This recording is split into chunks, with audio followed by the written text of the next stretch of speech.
Hello everyone. आज हम Rajasthan geography में एक सबसे महत्वपूर्ण टॉपिक कि राजस्थान की जो उत्पत्ति है वो किस प्रकार से हुई है और इसकी उत्पत्ति में कौन कौन से कारक जिम्मेदार हैं। तो देखिए, हमारे टॉपिक का नाम है राजस्थान की उत्पत्ति। क्योंकि अगर हम राजस्थान का भूगोल पढ़ रहे हैं तो राजस्थान की ज्योग्राफी को पढ़ने से पहले हमें यह समझ लेना है कि उसकी उत्पत्ति किस तरीके से हुई है। चाहे हम भारत का भूगोल पढ़ें या हम वर्ल्ड का भूगोल पढ़ें, सबसे पहले बात आती है कि इनका ओरिजिन कैसे हुआ है। तो राजस्थान की ओरिजिन समझने से पहले हमें यह जानना जरूरी है कि जिस भूभाग को आज हम पढ़ रहे हैं ये भूभाग अपने आप में कौन से स्थल खंड से संबंध रखता था या उसकी उत्पत्ति जो हुई है वो कौन कौन से भूभाग से हुई है। तो इस संबंध में हम ज्योग्राफी में एक टॉपिक पढ़ते हैं दोस्तों, जिसका नाम है महाद्वीपीय विस्थापन सिद्धांत, या हम जिसे कहें अल्फ्रेड वेगनर का कॉन्टिनेंटल ड्रिफ्ट थ्योरी। ठीक है, तो देखिए मैं यहां लिख दे रहा हूं इसको, महाद्वीपीय विस्थापन सिद्धांत। इसी को हम लोग इंग्लिश में कॉन्टिनेंटल ड्रिफ्ट थ्योरी कहते हैं। और यह सिद्धांत दिया था अल्फ्रेड वेगनर ने। यह नाम भी आपको याद रखना है।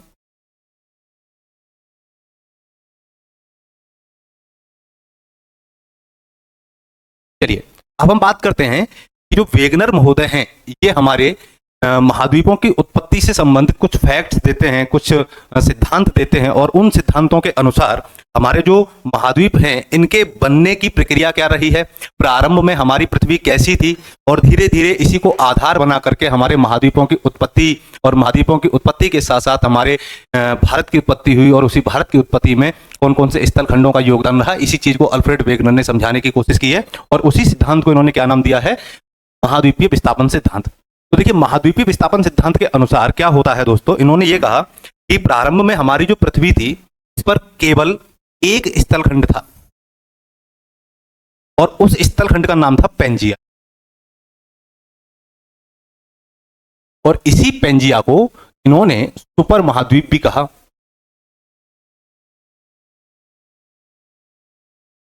और इस पेंजिया के चारों तरफ जो जल भरा हुआ था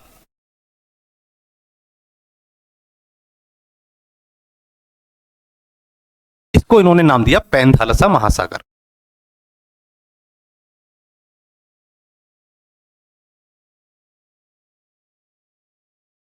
तो पैंथालसा महासागर ने चारों तरफ से जिस भूभाग को घेरा हुआ था उसी को हमने क्या नाम दिया, पेंजिया। लेकिन क्या आज वर्तमान में जो 7 महाद्वीप और 5 महासागरों का स्वरूप जो हम लोग देखते हैं अपनी पृथ्वी पर, ये प्रारंभ में ऐसे नहीं थे। बाद में धीरे धीरे क्या हुआ, स्थल खंडों का विभाजन होना शुरू हुआ, और इन स्थल खंडों के बीच में कुछ महासागर खुले, और उन महासागरों को आज हम संख्या की दृष्टि से देखते हैं तो 5 महासागर हैं, और स्थल खंडों को अगर हम देखते हैं तो वो हमारे 7 महाद्वीप हैं या 7 स्थल खंड हैं। इसी पूरी पृथ्वी पर आप देखेंगे कि हमारा जो स्थल खंड है वो केवल 29% है। कितने परसेंट है ये, 29%। और जो महासागरीय भाग है ये लगभग 71% है। इस 71% जलीय भाग को हमने 5 भागों में विभाजित किया, और इस 29% स्थल खंड को हमने 7 भागों में विभाजित किया है। ये घटना है आज से लगभग 30 से 35 करोड़ वर्ष पूर्व, और उस युग को हम लोग कार्बोनीफेरस युग के नाम से जानते थे। बाद में धीरे धीरे क्या हुआ, पृथ्वी अपने एक्सिस पर क्या कर रही थी, रोटेट कर रही थी। तो जब पृथ्वी रोटेट करती है तो इसके केंद्र से एक बल उत्पन्न होता है जिसे हम लोग कहते हैं अपकेंद्रीय बल, या इंग्लिश में इसी को हम लोग सेंट्रीफ्यूगल फोर्स के नाम से भी जानते हैं। तो जब केंद्र से बाहर की ओर बल लगेगा तो यहां पर क्या होगा, तनाव खिंचाव आएगा, और खिंचाव आने के पश्चात यही स्थलखंड आगे चल के और 2 भागों में विभाजित होगा। आगे चल के 2 भागों में कैसे विभाजित हो रहा है यह भी समझना है हम लोगों को। देखिए, इसका एक भाग नॉर्थ की तरफ शिफ्ट होता है और एक भाग इसका साउथ की तरफ शिफ्ट होता है।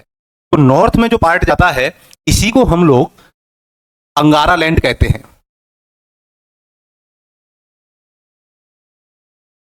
इसी को हम लोग लॉरेंसिया के नाम से भी जानते हैं। और जो भाग दक्षिण की ओर गया इसे हम लोग गोंडवाना लैंड भी कहते हैं। अब जितने भी हमारे महाद्वीप बनेंगे, जितने भी महासागर बनेंगे, उन सबके बनने में इन दोनों स्थल खंडों का योगदान रहेगा। अब पैंथालसा महासागर का जो पानी था वो इसके बिल्कुल बीचों बीच में समा गया दोनों स्थल खंडों के,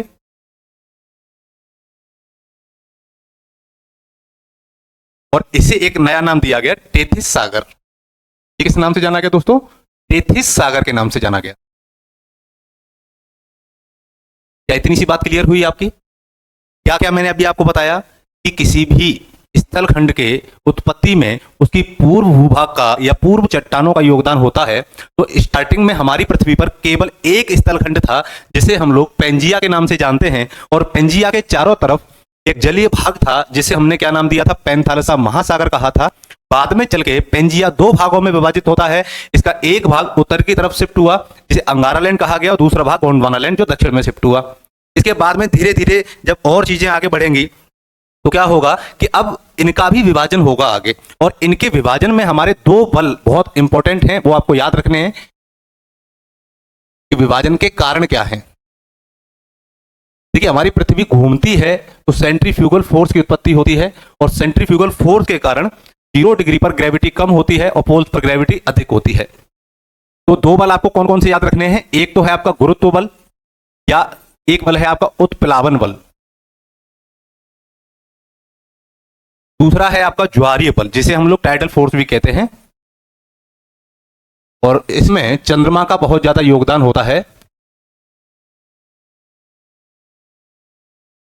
ज्वारीय बल, तो देखिए यहां पर मैंने इन दोनों फोर्स का नाम इसीलिए लिया है कि जो आपका गुरुत्व बल है, इस गुरुत्व बल के कारण जो हमारे कॉन्टिनेंट्स थे या जो हमारे लैंडफॉर्म्स थे वो नॉर्थ की तरफ शिफ्ट होते हैं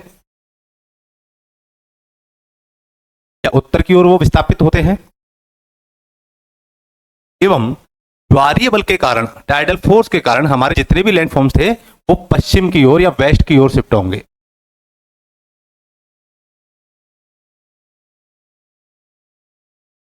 ठीक है, अब थोड़ा सा मैं इसे डायग्रामेटिकल वे में आपको समझाने की कोशिश करता हूं कि किस तरीके से कौन से स्थलखंड हमारे नॉर्थ की तरफ शिफ्ट हुए और कौन से वेस्ट की तरफ शिफ्ट हुए। तो देखिए, देखो सबसे पहले हम लोग गोंडवाना लैंड का विभाजन करते हैं, फिर अंगारा लैंड का विभाजन करेंगे। देखिए, गोंडवाना लैंड का एक भाग हमारा दक्षिण की ओर शिफ्ट होता है इस तरीके से, इसे हम लोग कहते हैं दक्षिणी अमेरिका, और एक भाग इसका उत्तर की ओर शिफ्ट होता है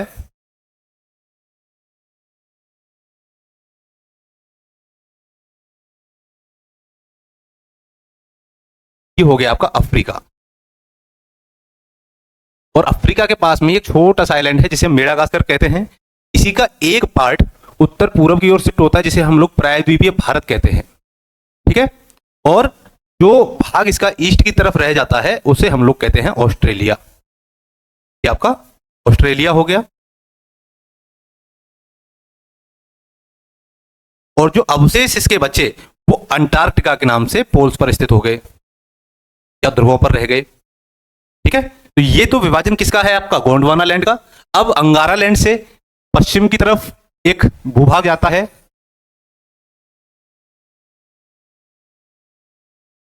थोड़ा दोबारा बनाना पड़ेगा। देखिए, वेस्ट की तरफ जो पार्ट जाता है इसका,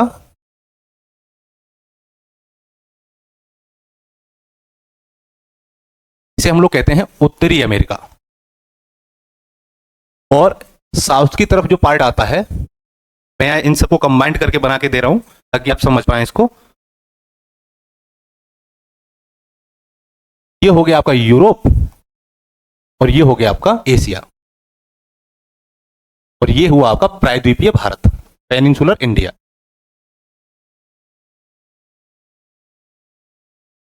ठीक है, तो ये विभाजन था किसका, हमारे महाद्वीपीय विस्थापन सिद्धांत के अनुसार। पहला भूभाग था पेंजिया, पेंजिया दो भागों में डिवाइड हुआ, फिर आगे चल के उसको एक भाग को अंगारा लैंड, दूसरे को गोंडवाना लैंड। फिर गोंडवाना लैंड का जो विभाजन होता है वो दक्षिणी अमेरिका, अफ्रीका, अंटार्कटिका, ऑस्ट्रेलिया और प्रायद्वीपीय भारत में होता है। अंगारा लैंड जो है वो उत्तरी अमेरिका में, यूरोप में और एशिया में विभाजित हो जाता है। तो अब बात यह आती है कि हमारे राजस्थान के निर्माण में इनमें से कौन कौन से स्थलखंडों का या कौन कौन से भूभाग का योगदान है जिससे हमारे राजस्थान की उत्पत्ति होती है।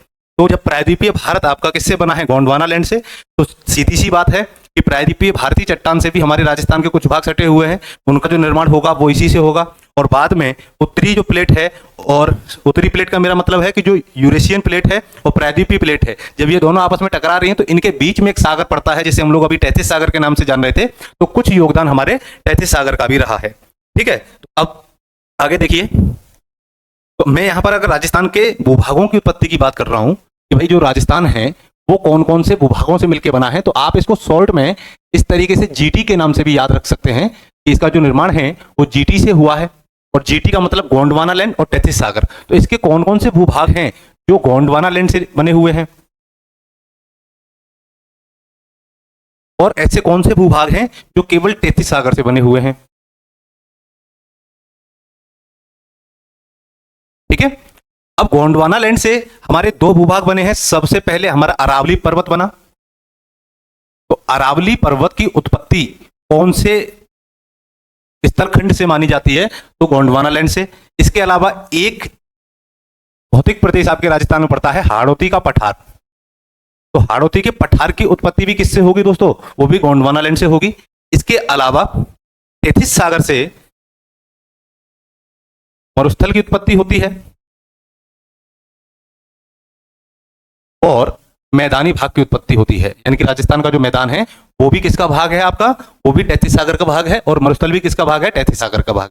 अभी मैं इसको थोड़ा सा और ब्रीफली समझाने की कोशिश करूंगा कि एक चीज और याद रखना कि जब हम कॉन्टिनेंटल ड्रिफ्ट थ्योरी पढ़ते हैं तो उसके अकॉर्डिंग जो स्थलखंड जिस दिशा में शिफ्ट होते हैं उसी दिशा में वहां पर पर्वतों का निर्माण भी होता है, और ऐसे पर्वतों को हम लोग मोड़दार पर्वत या फोल्डेड माउंटेन के नाम से भी जानते हैं। तो मैं आपको एक बार बता दूं उसी इमेज में, जैसे आपका दक्षिणी अमेरिका जो है ये पश्चिम की तरफ शिफ्ट हुआ, तो इसके पश्चिमी तट पर एक पर्वत बना। इसी पर्वत को हम लोग किस नाम से जानते हैं, एंडीज के नाम से जानते हैं।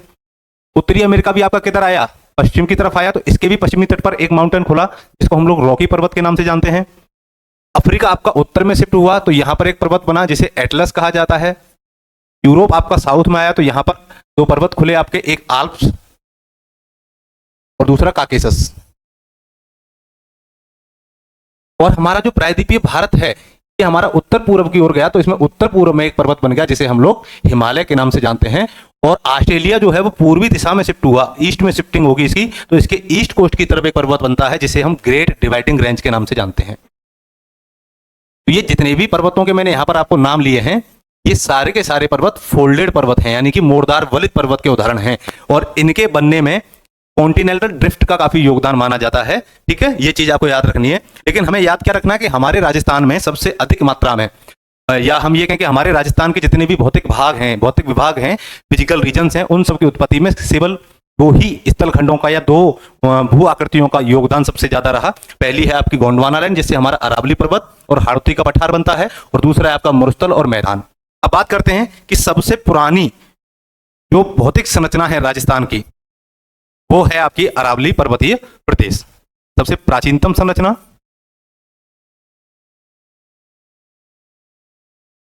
और सबसे बाद में जो बनती है वो है आपकी मैदानी, इसे हम लोग कहते हैं सबसे नवीनतम संरचना।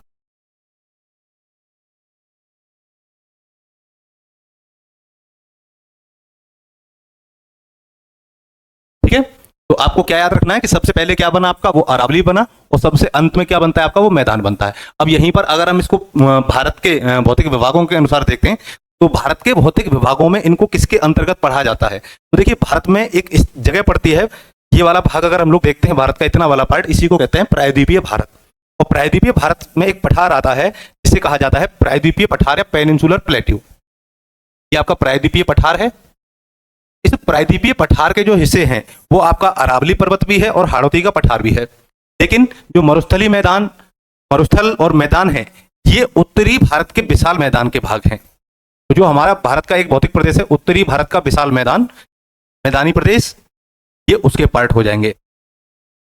और अरावली और हाड़ौती का जो पठार है ये किसके भाग होंगे आपके, ये हो जाएंगे प्रायद्वीपीय पठारी प्रदेश के। तो ये प्रायद्वीपीय पठारी प्रदेश में आपका अरावली पर्वत और हाड़ौती का पठार आता है, और भारत के उत्तरी विशाल मैदान में मरुस्थल और मैदान आते हैं। इस तरीके से ये हमारे चार भौतिक प्रदेश हैं जिनकी उत्पत्ति टेथिस सागर और गोंडवाना लैंड से हुई है।